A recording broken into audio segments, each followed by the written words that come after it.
especially in my good parish, Bury parish, St. Martin parish, St. Landry parish, where the numbers are just astronomically high, the dropout rates and the underachievement. I don't see any outrage among any leader. I see some outrage in this guy, but I don't see any ministers. I don't see the NAACP. I don't see the Chambers of Commerce. I don't see any leader just absolutely outraged with such a poor outcome within our school systems. And every day we're dumping into the community hundreds and hundreds of children who have no future. And I live on the north side of town here in Lafayette. I first moved here in 1967. And I'm telling you, the north side of town of Lafayette doesn't look like it did in 1967. You have lots and lots of juvenile delinquency, lots and lots of young children who have dropped out of school who have no future, and the quality of life and the quality of the family has degenerated, and the quality of the neighborhood has gone down. And here in my good parish, my prediction is that in another 10 or 15 years, we're going to start having some of the same criminal problems that we're having in Baton Rouge and New Orleans. That's what we are facing if we don't become outraged about these poor outcomes. So the academics matter. The expectations matter. We have got to set higher expectations. And then we've got to get mad and pissed off when we don't achieve those expectations.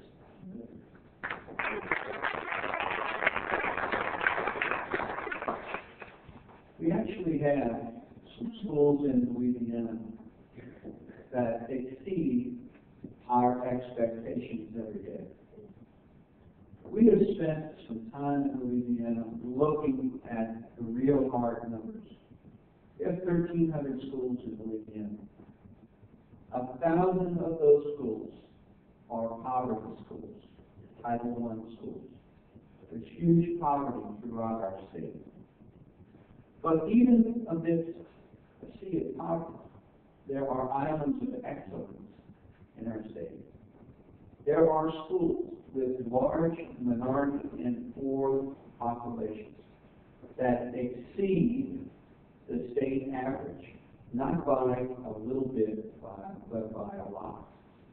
There are 20 schools we've identified in the state where people have high expectations for their children, where principals say things like failure is not an option.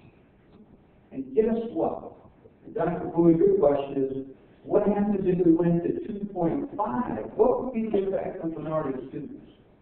And I think the effect would be devastating because there are so few people who have high expectations for minority students.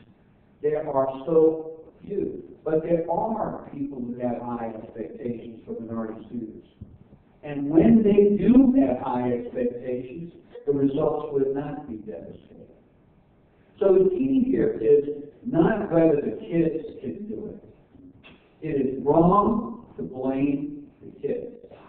The key is whether adults can do their job, whether adults have high expectations. And when adults, parents, teachers, principals, administrators, representatives, superintendents, community people, when we have high expectations for these kids, I'm telling you, poor kids who even come from very difficult families, who come from projects where violence and drugs reign and come from neighborhoods. I can name these schools. They're all around the state. They're in rural, they're in urban. They are examples that when we set high expectations, kids will achieve. But shame on adults when we do not have high expectations for kids. But it's something, and they had to have no celebrations. Also, as Todd had mentioned in the state of Texas, they have the no pass, no play that they instituted back in 1994, which requires athletes to have no 7th grade that wanted to participate. Now, initially, there was a large number of students that did not qualify to play and participate in athletics. But in a matter of 2 years, the percentage of student athletes that were declared ineligible was the same as before. They used to that in as well. Let's talk about what good things that happen as far as, currently we have a 1.5 minimum requirement. Are there any positive results with that? What good things that happen for those who participate in extracurricular activities and athletics? Let's talk about that if we could.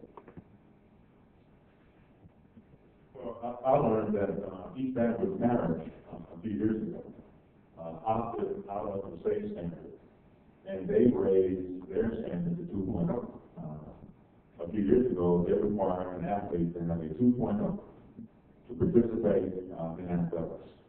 And the superintendent or maybe the deputy superintendent testified before the education committee when this was being debated, and reported to the committee that they have been seeing a lot of success with that standard. They have not had an issue of having to turn away young people away from athletics because they did not meet the standard. And just about all of the kids were able to rise up to that 2.0, and it worked very, very well, and they feel that it has been a great benefit to the young athletes, especially when they would graduate from high school. So that's an example right here in our state, where we were parents that opted out of the statewide standard and set higher expectations for the athletes, and they've had great success and some very positive outcomes. In January, the Louisiana High School Athletic Association, which is a group of 440 high school principals in the state, public and private, will take up the discussion of raising the GPA. And I'll be very surprised if we don't see some substantive change. Like me. And if I don't stand up for them, nobody else will. But they want to play football. Run, Johnny, dunk, Johnny. I wouldn't even play sports if I was a student. And I was the parent, y'all quit playing sports until they make sure that you get your vote.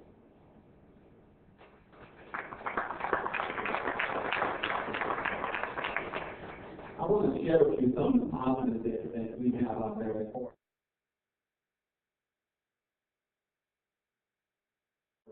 Students that participate in athletics. High school athletes at the varsity level are more likely than non-athletes to have attended college and also earned a baccalaureate degree. They are more likely to be employed and employed full time, and also earn higher income when compared to non-athletes. Athletes at all levels, be it JV and varsity, are more likely to participate in physical fitness activities than non-athletes.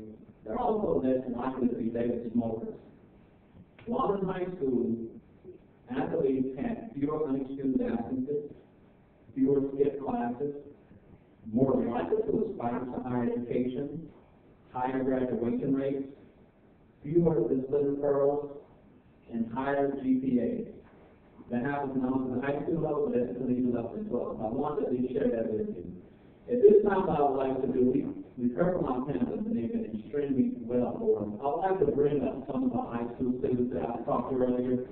Kalif, Spraggins, Hawthorne, can y'all come up for us? These young men happen to be attending the White House Christian High School in Abbeville, and they're going to kind of give us their perspective. With the microphone, here it is. They'll give us their perspective on this 1.5 GPA requirement. Hi, guys. I go to a Christian school, so in the LGSA, we have to have a 2.0. And I personally agree with it because I feel like we can meet the standard that they set. And it's going back to what Mr. Todd said, because if the parents set the standard high, then it really don't matter if it's 2.0 or 1.5, because I know in my house, if I don't have a 3.5, I'm not playing. So, I mean, it really don't matter about it.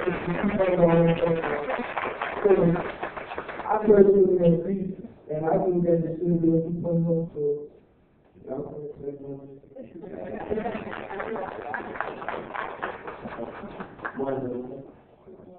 I also was in the same mood, like I didn't do more violence and then giving students opportunities to be probably can be, but you shouldn't be proud of.